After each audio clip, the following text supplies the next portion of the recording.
Hi there, guys. Happy Bank Holiday Monday. Nearly over, I know, but what better way to end it than being here in the Holy Shed?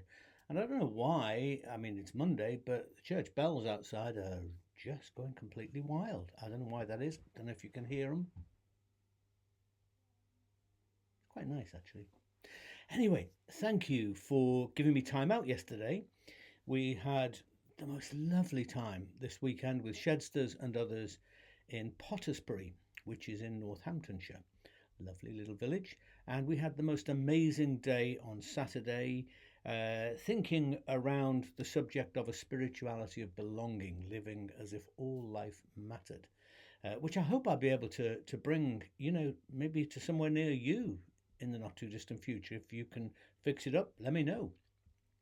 But anyway, a huge thank you to Monty and Jane Linds, to Mary, to David, the vicar, and lots of others for hosting us so well. You were great. Cake makers were particularly great. And we'll be back there anytime. So, you just have to call and I'll be there, as the song says. Anyway, back to today. And for the past couple of sheds, we've been thinking about atonement theory. And it's not a snappy little phrase for everybody, is it? But really, it's about different interpretations that people place on the crucifixion of Jesus and the significance that they see in it. And we're going to continue along the same lines today, and probably a little bit longer after this as well. You will recall that I began this series by talking about four windows, and I'll put this diagram up for you to see.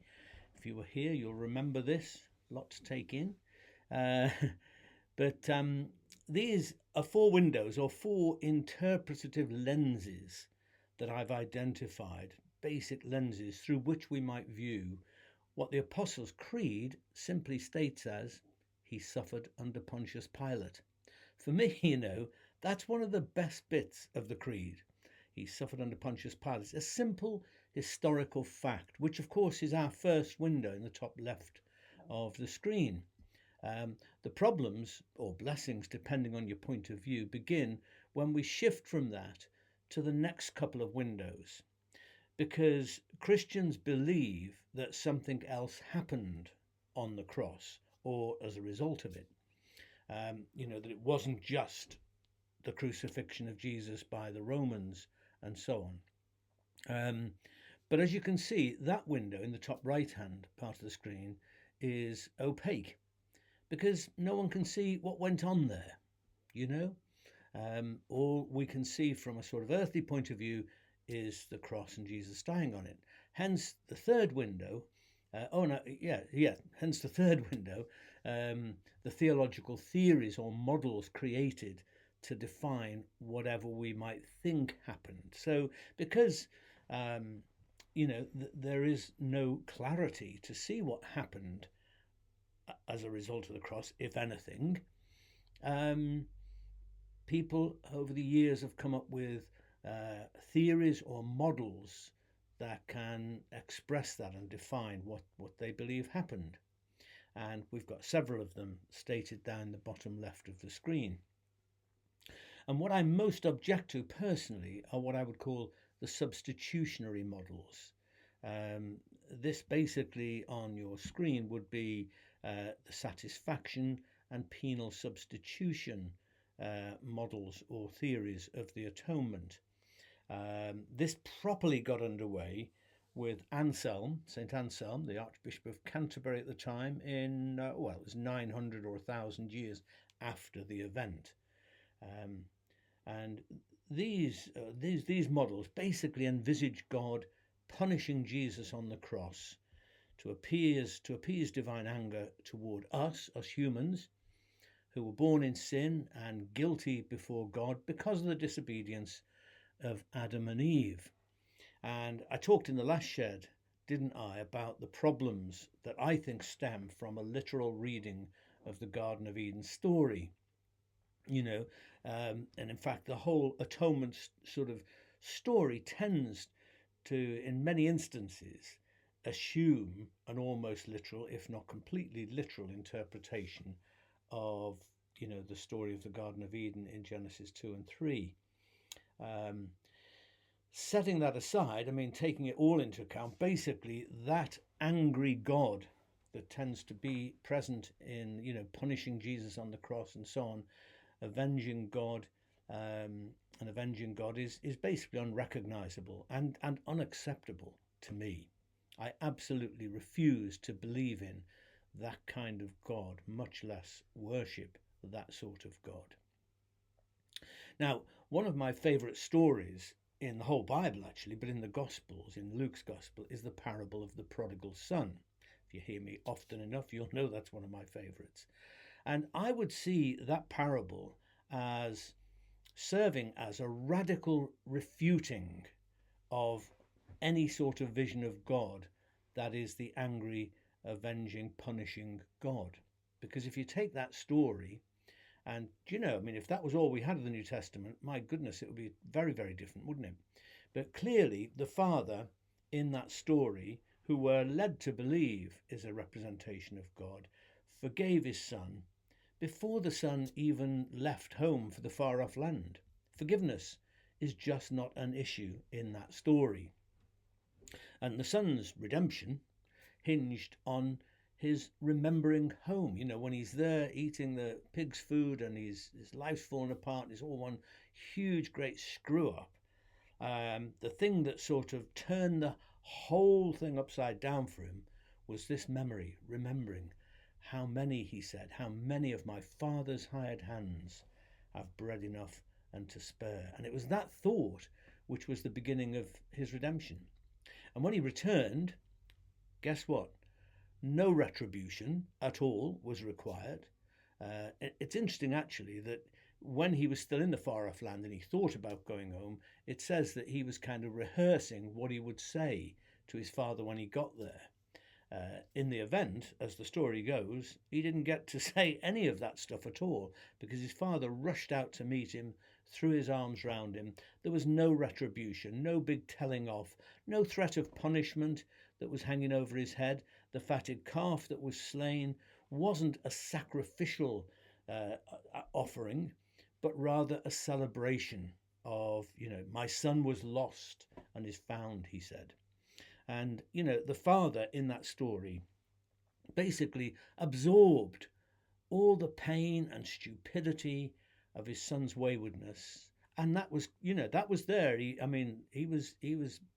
messed up, he'd screwed up. But all of that was absorbed by the father's heart. And he just welcomed him back unreservedly, with unconditional love, just as he forgave the older brother's hard-heartedness concerning the prodigal's return. Forgiveness, from that story's point of view, is always in the father's heart from before anything happened at all. The only question really was whether his sons would receive it and live in the good of that forgiveness. I can tell you, this is a portrayal of God I definitely embrace. I just think the story should be renamed as the prodigal father, as some people have renamed it. Whenever I speak words of forgiveness, absolution is the technical term, but whenever I speak words of forgiveness in a service, I never use the words that have been prescribed in the prayer book. I say, God forgives you, forgive yourself, forgive others. Just those three simple lines. And I also actually modify that by saying, God forgives you because God always forgives. Yeah? The difficult bit actually is that next line, the middle line, forgive yourself. That's the prodigal struggle. It's the struggle that we all tend to have, and some of us a lot more than others. Will my father receive me was the struggle that the son had as he was sitting there contemplating going back. Well, the answer I want to give him is yes, yes, yes, boy. You were welcomed the moment that you left. So Jesus died. He didn't die, as far as I'm concerned, so God would forgive us. Jesus forgave people's sins actually all the time, didn't he? Read your Gospels.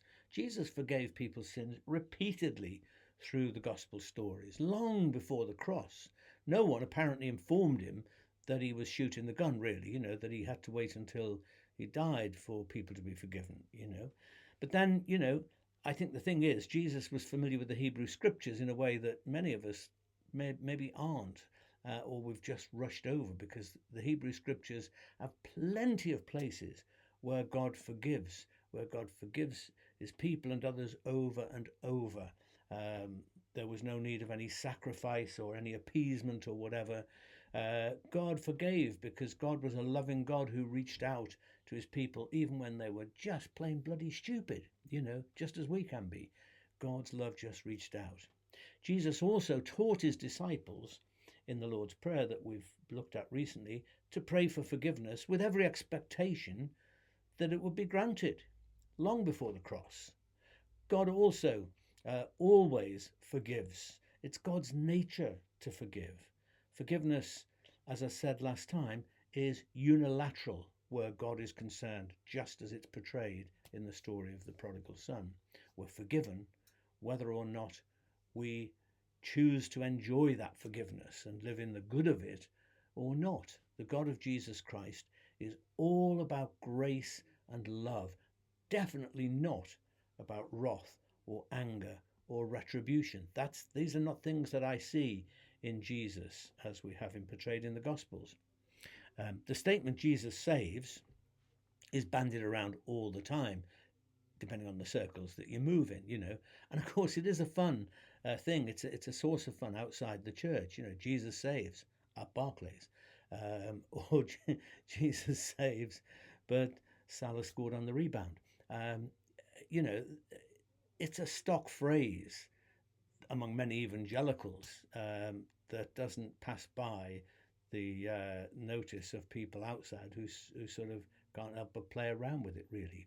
But, Jesus saves epitomizes what many see as the core message of the gospel. And it's, a thing, is he saved? Are you saved? I'm saved. It's all around that word used in this, from an outsider point of view, rather strange way. And that's the question. What does it mean? Does it have value beyond being an evangelical catchphrase? Well, I think the words saved and salvation refer to something very important. That's what I believe. But they have to be disentangled, from their near ubiquitous reference point of heaven and hell. You have to disengage them from all that afterlife, heaven and hell stuff. As I often say, when the message of Christianity centers on the afterlife, the whole thing, the message of Jesus, becomes distorted. Salvation, becomes like an insurance certificate or a ticket to heaven. Being saved means saved from hell. I think that's what most people mean when they talk about being saved. I mean, dear, oh dear, how messed up the message of Jesus becomes when that little phrase is used in that way. Because, I believe Jesus went about saving people all the time. His whole life was committed to saving people. And yes, of course, his death saves people too, but not from the judgment of an angry God, not from the torment of everlasting hell, not from the judgment of an angry God, but largely he saves us, I would say, from ourselves. Not just that, but largely saves us from ourselves, both individually and collectively in our communities and societies. Jesus, in his life through Palestine, where he lived and worked, he spread a culture of life and hope and liberation. I'd like you to remember that. He spread a culture of life and hope and liberation. He made the loving, healing, challenging reign of God, kingdom of God, a visible reality in the world.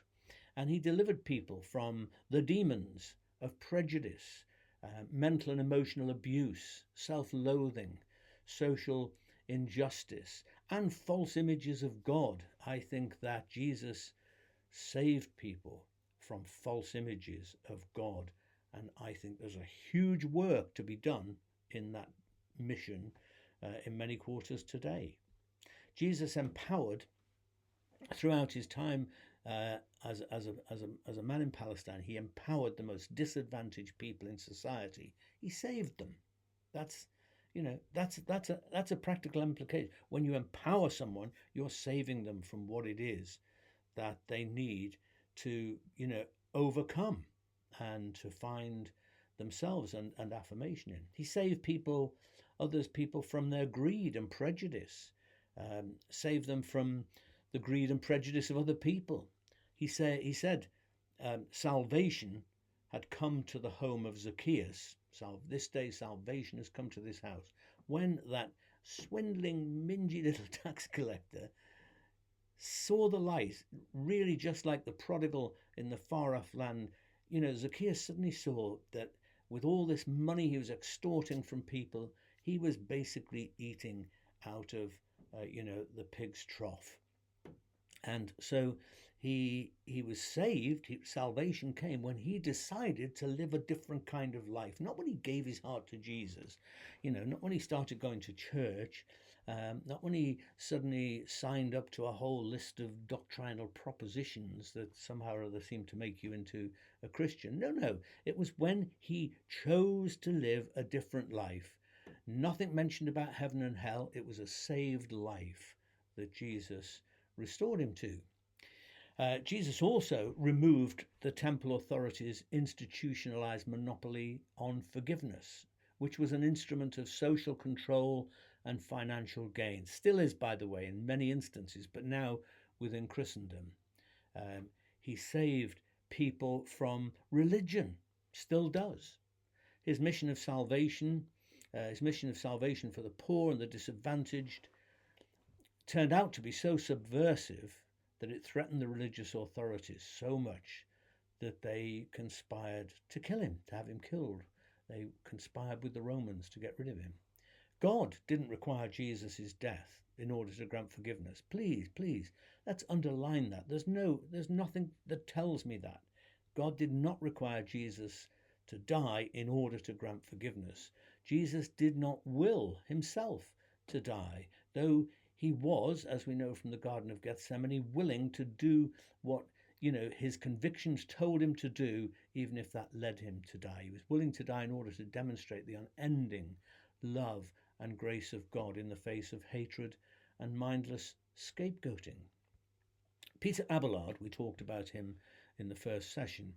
He was the person who brought one of the models of atonement called moral influence. And he was a younger contemporary of Anselm, but he really did not like Anselm's ideas. He did not like Anselm's model of atonement. He completely rejected that whole substitutionary theory.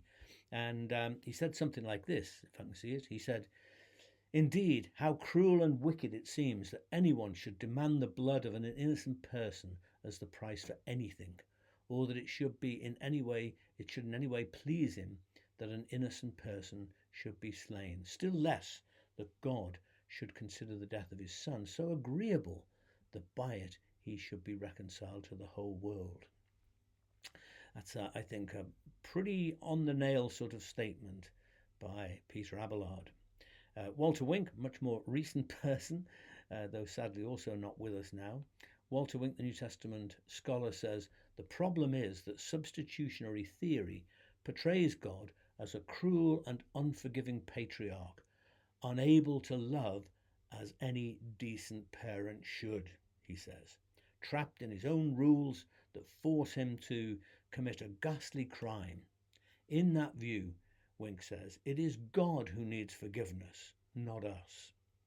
Substitutionary atonement theory, Wink says, could be seen as a crime against divinity, such an abuse of who God really is as the God of all love and grace. Each of the atonement models that I listed down there has got some basis in Scripture, but the fact is the Bible does not offer any systematized atonement theory. It's often assumed that substitutionary atonement is strongly supported in the epistle to the Hebrews, if you're familiar with the book of Hebrews in the New Testament, which represents, if you're familiar with it, a thoroughgoing reinterpretation of Israel's ancient sacrificial culture. And as such, I think it's a book that I often would happily do without. But actually, lots of people resist that Hebrews in any way supports a substitutionary atonement kind of theory.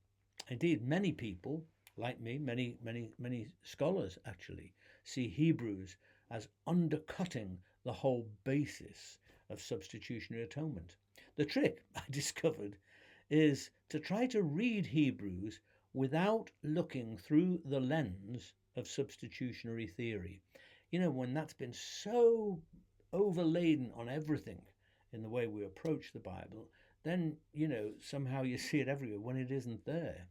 So I think the trick is to try and get rid of that window, that lens of substitutionary atonement, which of course was formulated hundreds of years after Hebrews was written.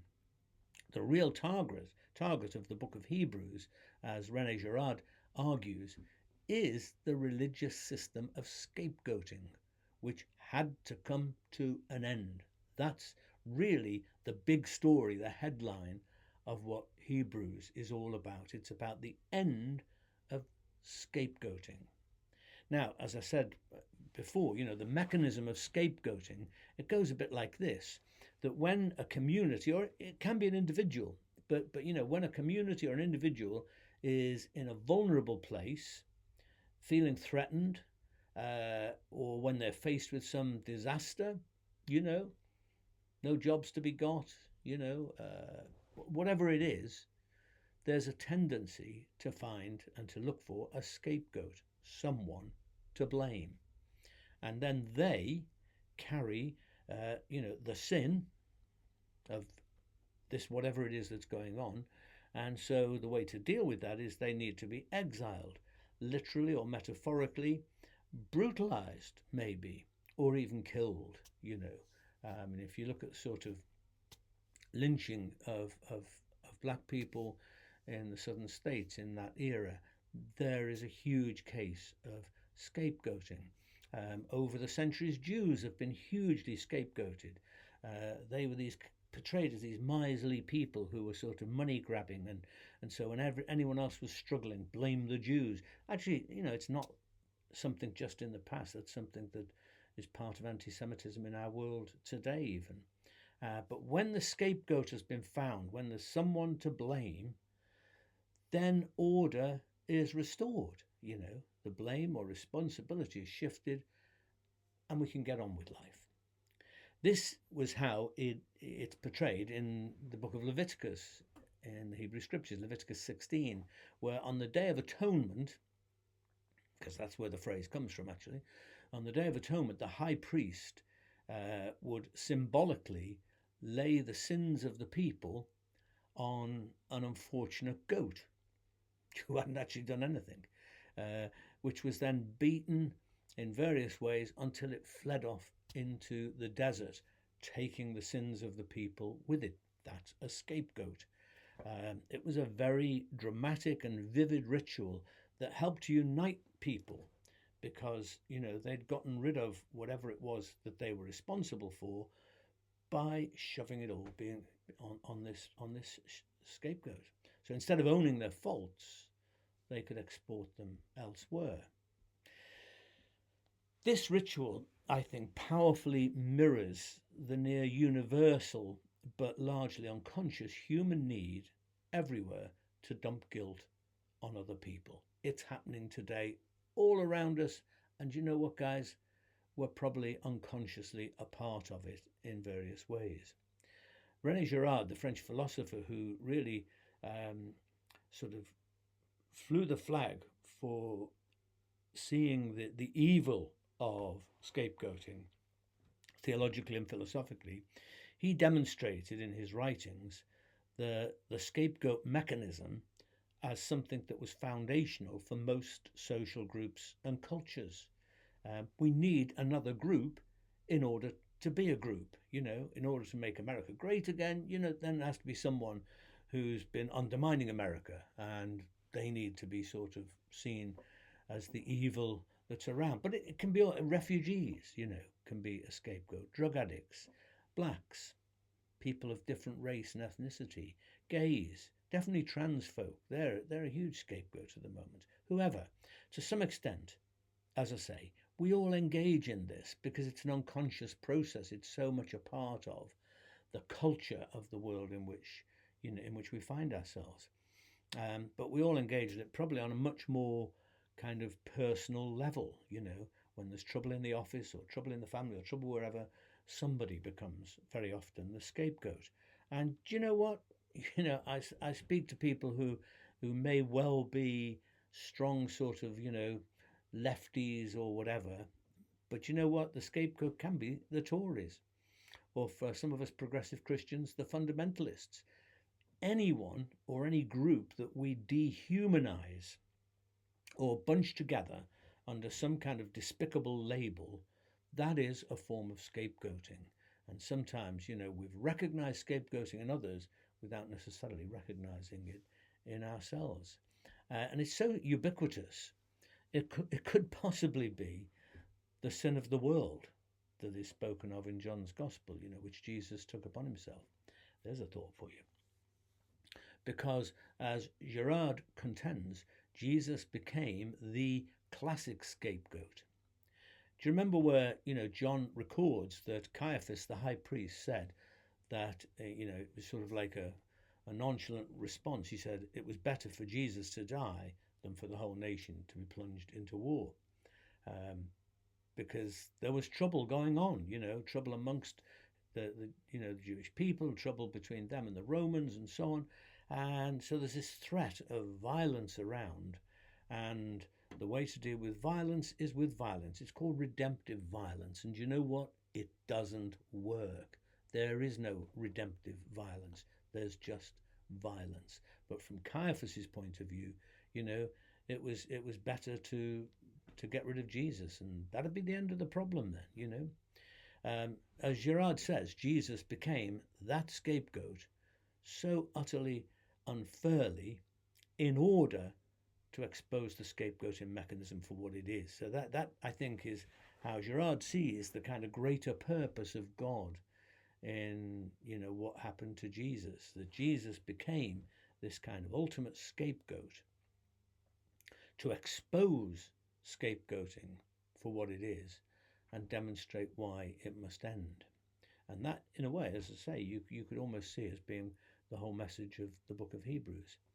Now, this can easily be seen as the underlying message, as I say, of the book of Hebrews, that in Jesus, God became the ultimate scapegoat to end scapegoating. The habit of scapegoating is so, powerfully ingrained in human life and society that, as Jesus put it, forgive them, he said, they don't know what they're doing. They don't know what they're doing. It's something that is sort of so bred into us by the world around about us. I think there's a load of validity in this scapegoating model of atonement theory that stems from the work of René Girard. And I like it because it's got massive political and social implications. It takes the whole kind of atonement thing out of the realm of, me believing Jesus so I can go to heaven, me and my personal salvation, and says, actually, we're dealing with something that's much bigger than that, which is part of the fabric of society. And I think that the scapegoating model of atonement, the non-violent, because that's what it's saying, that it's, his theory is saying there is no redemptive violence. Violence basically is extremely good at producing more violence. It's not good at resolving problems. And we see that from wars and all kinds of things. But I think this model, the non-violent model, can easily be combined with Abelard's model of what's called moral influence, in which the cross is basically the embodiment and demonstration of God's unstoppable love, which is seen again and again and again throughout history, wherever, in fact, innocent scapegoats have been sacrificed, literally or metaphorically, by crowds or authorities or groups of people who want to shift responsibility from themselves for their own sins and dump it on someone else. Then the moral influence of Abelard, the love of God, comes into play. And so it's seen in Jesus, but actually it's seen in lots of other innocent victims throughout history too.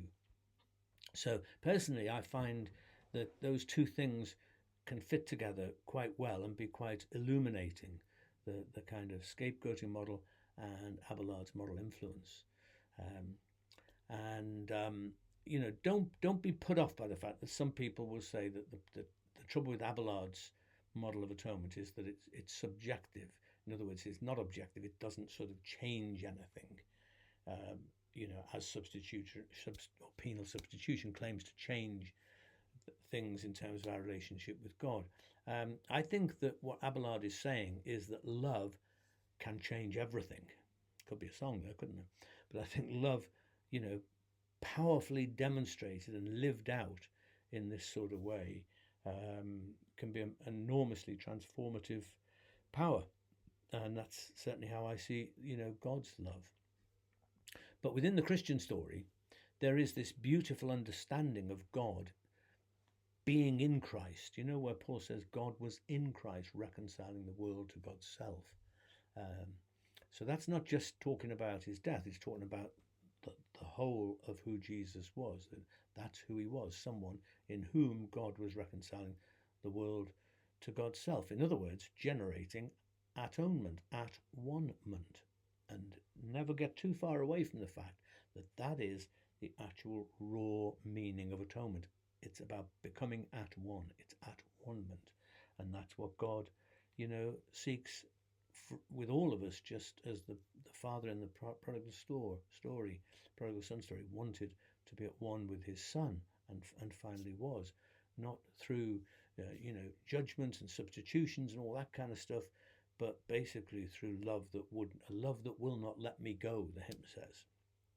Look, I'm just getting started here. As you may be able to tell, there's so much more, including, of course, the wonderful Jürgen Moltmann's understanding of the crucified God. That's the title of one of his books, and he's got another lot of lovely insights there. But I think I'm going to leave it there for today. But please do message me your questions and queries about what I'm saying here, and I'll try to weave that in too. Okay, so here's a prayer which is a kind of adaptation of a Eucharistic prayer that I've used somewhere. There it is. Blessed is our brother Jesus, who, on the same night that he was betrayed, shared a meal with his friends. In the midst of eating and drinking, he blessed some bread and wine. He passed it around as if sharing his very life with them, his body and blood, of which they were a part.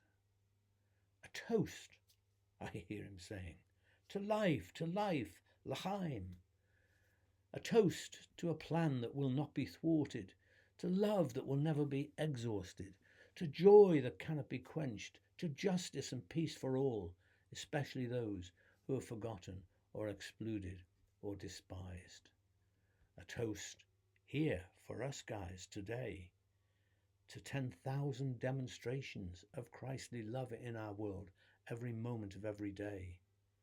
A toast to mums and dads sacrificing and doing the best for their families in challenging times. This too is my body, this is my blood. NHS workers and carers working tirelessly on behalf of those in need of healing and support. This too is my body, this is my blood. Volunteers giving time extravagantly for causes of justice and liberation or caring for the planet. This too is my body, this is my blood. Artists, poets and musicians bringing beauty and truth to the world, helping us to live more mindfully. This too is my body, this is my blood. Ordinary folk going about our mundane lives, attentive to friends and strangers and sharing kindness. This too is my body, this is my blood. Therefore, whenever we eat and drink, not in church, but in our homes, ordinary meals, whenever we eat and drink, let us affirm Christ's death and resurrection, reenacted in our world 1,000,000 times each day in magnificent and routine embodiments of loving sacrifice and hope. Amen.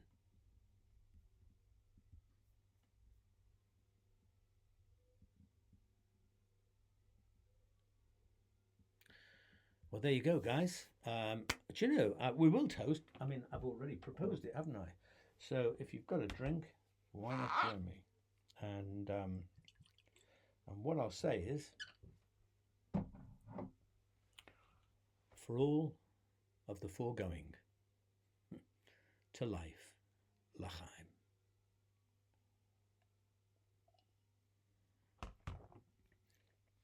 Oh, that's wonderful. So, if you like what I'm doing here in the shed and you want to support us, you can do so by buying us a coffee. You just need to follow this link that's on your screen. It's also always at the top of the posts on the Holy Shed Facebook page.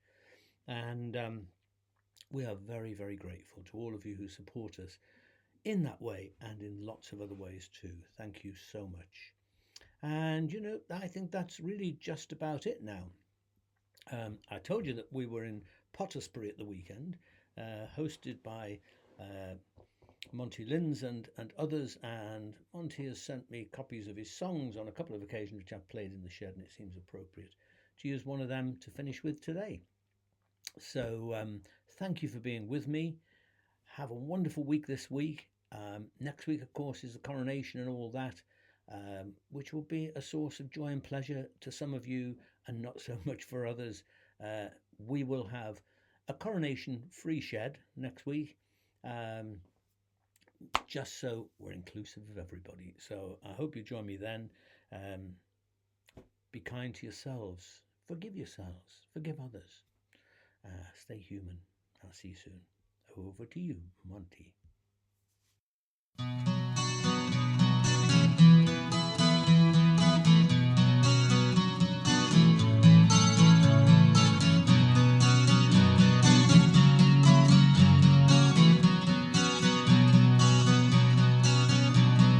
Thank you for your welcome, friends. Thank you for your love. Thank you for your hospitality. Though we come from different worlds, believe in different truths, the road to peace will always be the same. My mind became confused, beliefs turned upside down. Midsummer sunshine worked upon my brain. But yes, the situation, friends, becomes much clearer now. Sometimes your dreams can never be the same. Thank you for your welcome, friends. Thank you for your love. Thank you for your hospitality.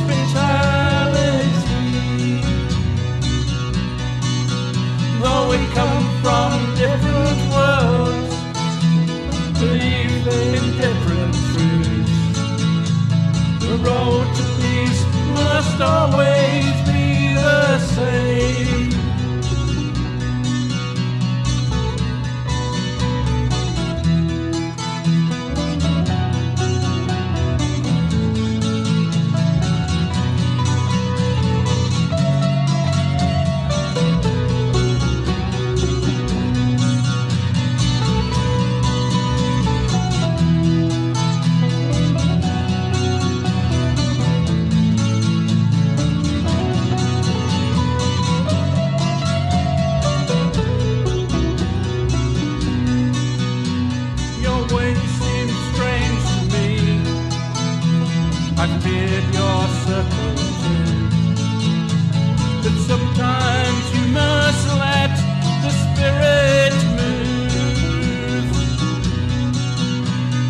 Friends and situations change.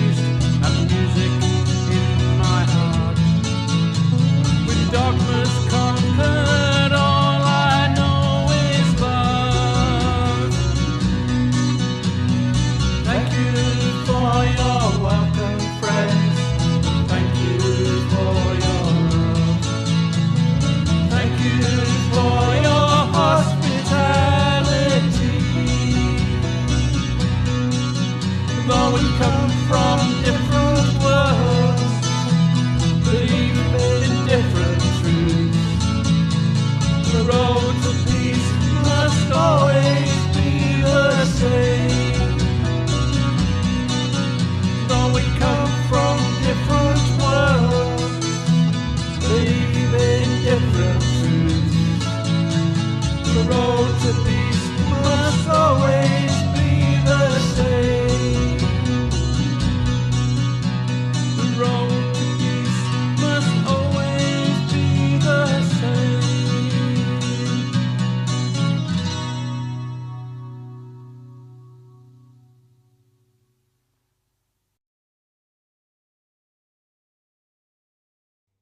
It's good, wasn't it? The road to peace must always be the same. Have a good week, guys.